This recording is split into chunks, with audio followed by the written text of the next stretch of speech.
Welcome to the Going Green podcast. Today we're going to try and answer the question, is the UK falling behind in its move towards net zero and obliterating, destroying climate change? Yes, and one of the major, obviously, things we want to ask in that answering this is not is the UK falling behind its own goals, but also is it falling behind its neighbours? Or because of course, as of the Paris COP, was it COP 25? I can't remember. 24. 24. Anyway, of course, it was 193 countries signed up for the Paris Agreement, which limited the impacts of climate change to 1.5, and so we're just sort of saying, and loads of countries made goals to do two things, which was firstly to decarbonize, and the other was to reach net zero. Now, decarbonize, is one of those things where if you talk about decarbonization, that's actually to reach peak carbon emissions now, as in say this year or sort of near enough, and then slowly to then not produce any more emissions, to then actually then decrease to achieve net zero. So that's basically a short-term goal and a long-term goal. And we enshrine in the UK here, we enshrine that in law, as in sort of what the government has to do it. I'm not sure what would happen if the government fails to do it, but they enshrined it in law in the first place. Anyway. So the annual progress report just come out, warns that the government's official advisors have quoted markedly less confidence in the UK's ability to meet its decarbonisation targets, from sort of 2030 onwards. And the confidence in the UK trying to do that has basically, fallen markedly. Why? Well, this is an interesting question. So if I ask Paul, a very simple question is, has the UK fallen behind? The answer is... Well, unfortunately, the answer is yes, no, maybe, possibly, certainly, and we just don't know. And those all six answers are correct for any question you ask in relation to these targets, because of course we have to talk about, is it in relation to CO2 production or CO2 emissions or decrease in emissions by sector or by industry or by group, as in, is it commercial, residential, or industrial? And basically, depending on what person you are or what you're asking for, as in, say, I want to get information about, say, aviation or something like that, the answer is, of course, leading towards, that's an industry in a heavy emission, I say unfriendly, but emission heavy industry. Well, have they done anything? The answer is no. But at the same time, you look at, say, power production, and the answer is sort of, because of course they are investing in the wind turbines, and those are coming on slowly and gradually, and they're making progress. There've been not efforts on solar panels as much, but of course it's one of the dumb things where as a sort of company where it's industry, they haven't done much solar panels, but on the residential or those sort of things, the solar panels has been going up and up and up. Yeah, we're talking these things like heating and heat pumps. Those things have been steadily going up. Not as fast as anybody wanted, but they are happening, and that's only happening in, of course, residential, so and not industrially. So they sort of say no for industrial, but yes for residential. So the answer to, is the UK falling behind its targets? This is where you basically have to say, will they meet the targets? And then will you take basically not a bet on whether it is, but essentially saying sort of, how invested, or how, I'm not saying invested is the wrong word, but it's sort of how certain they are of reaching the target by that date. Let's say how much the progress you've been making now, and if you process that progress forwards, will you be actually hitting the targets that we have set? I think we've actually missed quite a few key opportunities to do various things. We've talked in this program many times about how this country is doing on this, and we were sort of world leaders, and we're certainly not now. And that is also because other countries have sort of got started. And that makes quite a bit of difference, really. Are we doing enough? The answer certainly is no. Could we do an awful lot more? The answer is certainly yes. Should we do that? Well, therein lies a little problem, and it's generally called money. Yeah, you're going to say something Well, there. yes. Yeah. The answer is technically it does is leads into money, and that's the bit one of the major strengths. But it's also in reliance to the willfulness to go forwards as into progress, as well as a very simple idea of legacy. You see, this is the whole one that everybody cries about. Is that of course the UK actually has a much larger CO2 footprint due to legacy because of course we were producing more CO2 at a early stage than everybody else. And so we basically have to do, if you take in the comparison all, because they do, because unfortunately one of the things they do standards of measuring things is of course from the industrial revolution, and of course the answer is from the UK industrial revolution as opposed to other countries. And so it's sort of say, we were outputting in the industrial revolution, whereas so we've still got to pay all that back out. And one of the major things is to say a place like India, who doesn't actually have a large legacy carbon footprint, but has a very large current footprint, basically says, well, we're not going to do that much because, of course, we've got a quarter of the pie, yeah, right. But the UK's also got a quarter of the pie, but we're only emitting like a quarter, a tiny slither of our, and that's because it's due to legacy. And it's this idea where countries won't get involved until, say, people deal with legacy CO2. And this is where the whole idea of legacies of CO2 is a bit daft, is because, of course, you're talking about what's being emitted now and currently as opposed to what was emitted. Before we start to remove CO2 that we previously emitted, we need to first stop producing CO2 in the first place of what we are emitting.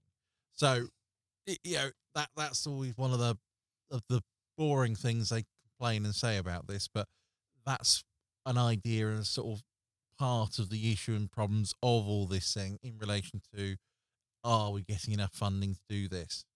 And then because we're a small island and compared to the EU, as in, or even America, sort of the size of sort of the problem or the amount of emissions that we produce, if and you basically take it down to per capita, if that makes sense, which is evening out all those financial bases, we're not even in the top 20 countries in putting in money investment into going green or as in climate change action.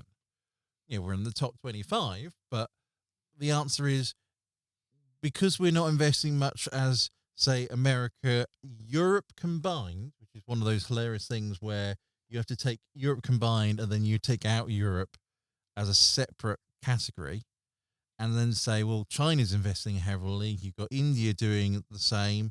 And basically, lots of largish countries are doing a lot more investment because they have a large base to invest in and require a large investment base in because they have so much terrific needs of decarbonisation. Whereas the UK, we're an island, but not too bad on size, and we had quite a lot of capital.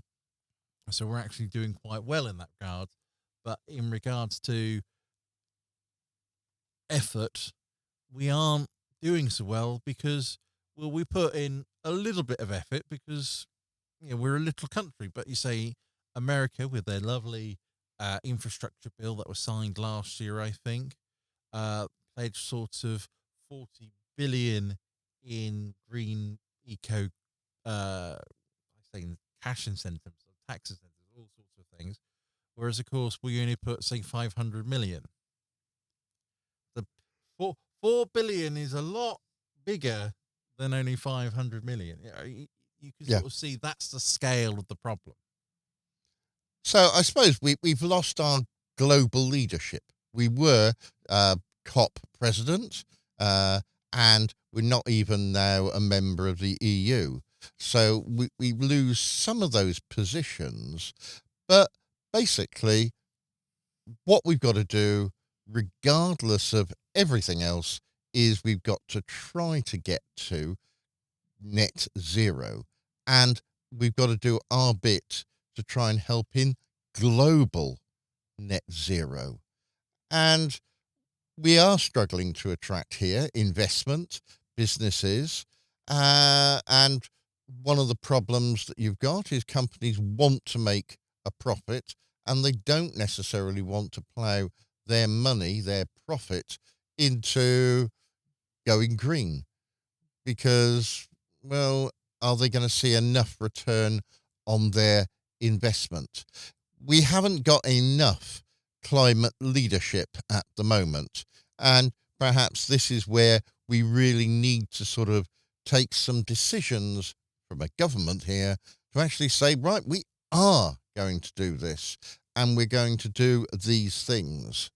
And we're basically just at the moment sort of, well, we're working, but we're falling behind. We're doing things sort of Well, slowly, aren't yeah, we? well, the answer to is necessary. Are we slowing? Are we slow? Are we falling behind? Is the answer is I think everybody else is catching up, Yeah, and that's more the crucial statement is that we started earlier on showing leadership and going forwards, and then basically everybody else has actually taken on that, and basically, as I said, they've come up with the huge sums of money to go forwards, and the answer is we're not falling behind. Is that everybody catching up? That's the I think the biggest statement to make is everybody says, "Oh, we're falling behind." And the answer is no, we're catching up. Think of it more like a sort of marathon race. Sort of, we started, we were ahead of the pack, but of course, not that we've worn down, but sort of everybody else is sort of said, "Oh, we need to be up there, up in front," and then unfortunately they've overtaken us. So it's one of those odd things. And yes, these lots of companies are having problems of saying, where's their investment? But the answer to which is one of the hilarious arguments you say, if you don't invest in, say, climate change, the company won't be around to make a profit. And then they say, yeah, but I don't care about that. I care about now. I care about sort of earning the millions and the billions now, as opposed to True saying, but you can continue to earn billions and trillions later down the line. No, no, no, no, no. We want that. Only can look yeah. now. It's short-sighted, isn't it? Really, that's the problem. That we've got to try to sort of work out how we can get the government, I suppose, back on track to meet all its targets. And something that's even worse than trying to meet these targets is, in fact, that the climate is changing now faster than we thought it was. So, this idea, this panacea that 1.5 was going to be what the point we're going to try and meet, and that's going to be in. And now it looks like we could even hit some of that this year. Yeah, And which that is makes life worse, doesn't it? yeah, and there's nothing I said there's nothing to do, but it's one of those things where urgent, not policy, but radical policy reforms or even target reforms need to be done. I know lately that the UK was taken to court about its net zero targets and basically saying it says we're going to reach net zero, but it didn't actually say how. And then someone's they went to court and they said fight of it. So basically, the court fines said the UK had to actually produce how they were going to do it, and so they gave basically a transparent idea of how they were going to actually do these things, and they said unfortunately we're being very transparent here. We don't know how to do half of these targets, which and but no one was criticizing that they didn't know how. It was sort of they hilariously you say, how are they going to do this? And they don't know. But they said, but we need to do it. And the answer is then they can say, well, how do we do this? Do we need to look at investing? There are sort of ways of looking at that in regards to going ahead. And, you know, it is one of those things where this is a whole idea of this importance constraint of moving forward is getting the leadership. And it's not necessarily leadership in the global community, but maybe leadership in the national or nation community to actually incentivize households and businesses to actually do that step of going green and reducing their emissions and sort of those sort of things. And say, make it worthwhile, sort of give them the gold star, run around all the stickers, incentivize people that way. Uh, but it's just one of those odd things where it's a huge side of the policy making machine where people don't know what to do. You know, you tell them they need to do something, make a policy on this, and the answer is sure, but make the policy to do what? That's the problem is that they can do all sorts of things. That's in the government can do all sorts of things. They just don't know what to do. And that's sort of half the leadership battle internally of sort of saying what we need to do and those sort of things. Yeah, it's just trying to get the government going so they can actually say, right, okay, let's choose household energy. Right, let's bring in a bill that says household energy's got to change. And it happens. Now, we've already got some bills coming in that says that basically you won't be able to sort of install a new gas boiler after a certain date. All new houses that would be built will have basically uh, non-gas heating systems. They're going to have, doesn't matter what they're going to have because there's a whole variety of things they can have. But as long as they choose one of those, businesses, can we try and persuade businesses to change? Certain businesses find it very difficult to change. Others are going to find it relatively easy. Can we change, like France has, our policy on air travel? If I want to fly up to Edinburgh, I don't particularly, but if I had to fly to Edinburgh, then, well, let's take the train instead because it's more eco friendly. Mind you, putting more eco friendly trains on would also help that. And although we've got electric trains, how's the electricity made? What about our peatlands? We know we can do a lot with our peatlands, and there are lots of stories about what we ought to be doing with our peatlands, but it's not really going fast enough. Reforestation, we're talking about doing all this. There are all these projects in place that they are working, but slowly, Yeah, isn't it? the answer is it's slowly and steadily, and the answer is hilariously is that people aren't doing enough about it. Well, the answer is a lot's happening. It's just half of it is either it's taking a long time to do, or it's not really publicized well, or it's you look at saying are they on target? Yes, and the answer is there's nothing major or newsworthy about that, which doesn't mean people then talk about it.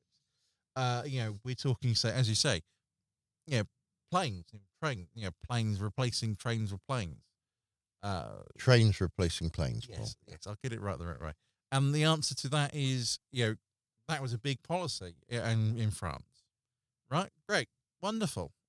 And have we heard anything since? The answer is no, because it's a large announcement. Great, And and it's happened. and it's happened. And that's one of the things everybody's moved on because it's happened. There's not what else you want to say. I now travel in France via trains as opposed to planes. What else? And this is one of the problem in this what we call urgency of all these things is that people demand to do things, and then we say, "But I've done this," and they go like, "Well, I didn't know you were doing that," or the answer is, oh, we planted all these trees and as part of the deforestation stuff, all those things. They go, we didn't know about that. So part of this problem is trying to let people know all the successes that are actually going on, to try and encourage people so that they're going to do their little bit because they've seen other things going on, and we want to try and get them doing more and more and more. And only really by keeping some of these things in the press, it's basically then knowledge that this is happening, that is happening. And well, it's not really terribly newsworthy to sort of say, yes, it's still going on. Yes, we went and had a look at it last week, and it's still going on. The trees have grown a little bit. It's not enough, is it? We need to have, though, more sort of Not care. interest Yeah, I was and going to say, generated. not Yes. care, but it's one of those things where they are trying to generate interest, but then by saying, "Oh, we introduce new electric car chargers, wonderful, great." Everybody's getting electric cars, woo, wonderful, and sort of the emission zones, and there's also all sorts of idea of extra taxes and all sorts. But it's sort of one of those things where people don't, not they don't like it, but they don't really not care for it. That's the wrong way to put it, but not the most thrilling thing to sort of hear about. Oh, you know, great. Well, yes, we're having more electric cars. Wonderful. I'll do my part, and I might be able to buy a diesel car in the future. Great, wonderful. Um, and there's lots of progress, but sort of like that's just happened. What are you gonna do next? Are we now going to sort of put hydrogen in the gas? To supplement the gas supply, to decarbonize that, to make low, cool. And that's one of that generates some interest by having some minor problems with it and a test and all sorts of community problems. But overall, you go, we did it.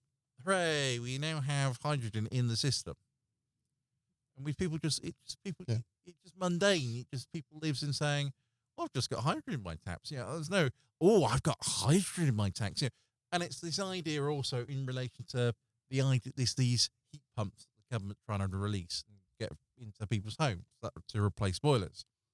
And I'm not saying that heat pumps aren't wrong to do so, and I'm not saying, but sort of, I've I'll just replace my boiler with a heat pump. What else to say? It just does it. Yeah, I'll get a grant. I can do that. Yeah. The government put out these grants so we can actually do some of those things.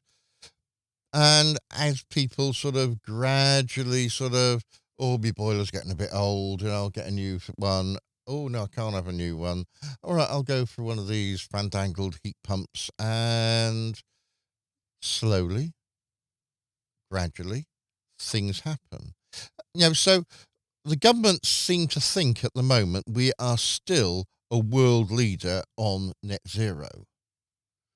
Now, the question is, well, are we? And again, as Paul said, it very clearly asks, it depends on who you ask, isn't it? Some people will say yes, some people say no. We get people sort of walking, rioting, protesting, So, doing all sorts of things, so say we're not doing anything. And, well, we are, but things do take a long time. And we've all got to do our little bit, and we've got to try and sort of, make it more obvious perhaps we're trying to do things. Yeah, we can go round and say, well, you haven't done this, you haven't done that, you haven't done that. We've got bigger bills on this, fewer jobs on that. But that actually doesn't oh, solve the problem. We can all go along and say, well, you haven't done enough. What we should do is actually say, well done, you've done this little bit. Now, could you do a little bit more? It's the carrot and the stick story, really.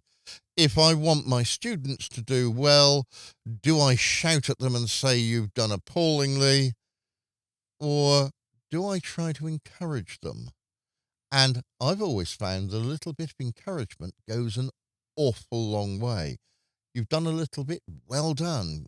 let's see if we can do a little bit more. Oh, that won't be much more effort. I can do that. Yes, and that's the appropriate way of response to this. And half the problem with all this sort of carrot and stick incentives is that you look at, let's look inside some of the EU projects, and basically, not saying that it's all the bureaucracy of it all, but they had this one project. I can't remember quite what I was saying, and they learned from doing the project on how better they need to be at these things, because a lot of it went down to unfortunately to say a lot of the money that was invested into the project was mishandled and misused, and it basically was a lot of pencil pushing as opposed to putting money into the ground. Yeah, and people learn from that, and they saying, "Oh, what's the point of me doing anything if the government then spends 100,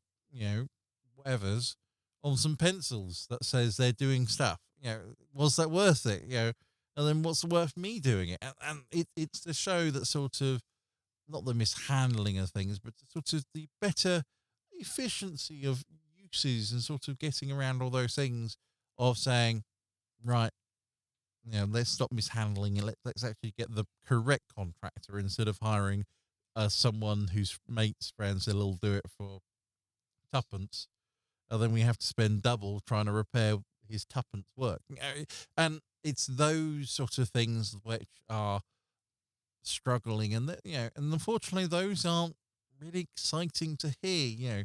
Oh look, you found a more efficient way of making something go fast. Yeah, We need more action.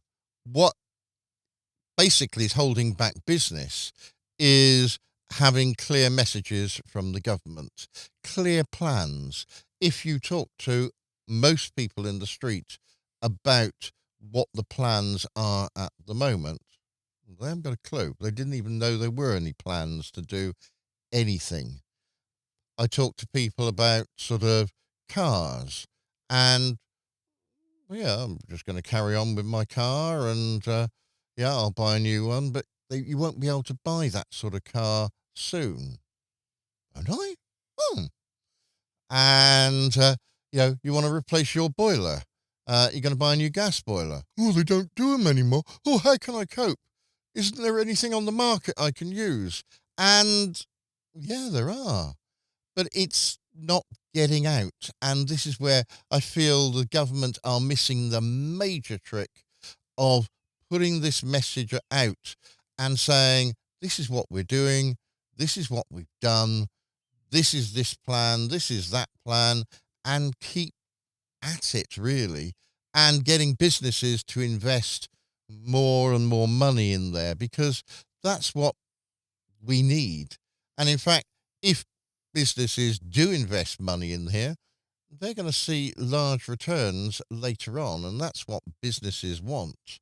Yeah, if I had the money, several billion pounds, I could invest it in such and such. And I could see me raking in a lot of money.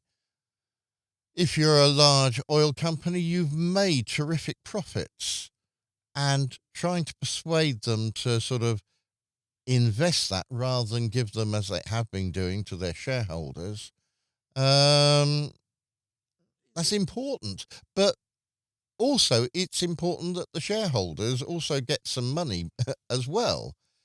It's trying to get this balance, trying to get everyone to sort of, well, do more, invest more. And we can only do that if the government tell us what we're going to do and why and how, and make the plan clearer. And basically, I don't see it from the government at the moment. no, it's a shame, but that's just how it goes in relation to you know there is no not lack of leadership, but the leadership is sort of wishy washy. Yes, we're doing things great. There's no ownership on that we're doing these things. I'm not saying ownership on sort of like saying, but you don't say, oh, sort of, you know, new that wind turbine's not say, current prime minister, you don't say those or Sunak turbines or Rishi 2 turbine. You don't hear any of those things. You just sort of, there is no ownership on these plans. So without urgent focus on the delivery of these plans, enabling all sorts of policies, offering suitable financial support to drive all this investment, well, the UK will lose out on the competition from other countries. But we can. It's easy enough to do. And it's just basically getting those in the right place to say, right, okay, we do have a plan. This is the plan. We're going to do this, and put it out there, explain it, keep it going, and we will then make net zero by whatever date that we need to have it done by. Mhm. I do feel net zero should have been done before, like sort of, 2010 or something like that. All my life, I've been hearing about we're going to run out of oil. We've got global warming. And in my sort of sector, I suppose, where I work, I've known about global warming long before other people. And I've been teaching this to my students for years. And some of them are in the right industries now, and some of them are doing something about it. We just need more investment, more now. Yes, I would say more leadership as well. Yeah. It's the urgency of it all.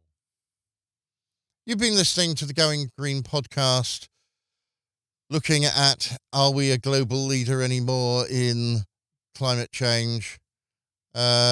We don't know, actually, is our honest answer, because it just depends who you ask. But we could do more, and hopefully we will.